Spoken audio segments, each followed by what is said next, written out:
Hello నమస్తే, welcome to money vlog. ఇక్కడ చూసారు కదా గోంగూర పప్పు చేస్తున్నాను నేను. సో చాలా సంవత్సరాలు అయిపోయింది అసలు పప్పు చేయక.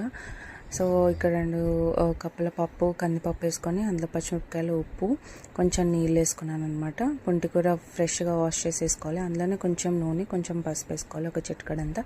ఒక 3 విజిల్స్ వచ్చేంత వరకు పెట్టాలి. వచ్చిన తర్వాత మంచిగా రుబ్బుకోవాలి. అసలు టేస్ట్ మాత్రం అసలు మామూలుగా లేదు. చాలా ఇయర్స్ అయిపోయింది అసలు తిని. అసలు చేశాను, ఎంత బాగుందంటే ఇంట్లో వాళ్ళందరికీ బాగా నచ్చింది. సో ఫైనల్గా పప్పు అయిపోయిన తర్వాత అది పోపు వేసుకోవాలన్నమాట.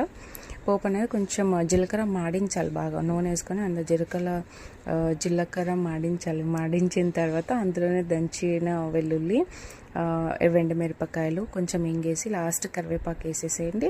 పప్పు పక్కన పెట్టాం కదా, అందులో వేసేస్తే అసలు టేస్ట్ మాత్రం అద్దిరిపోయింది గైస్.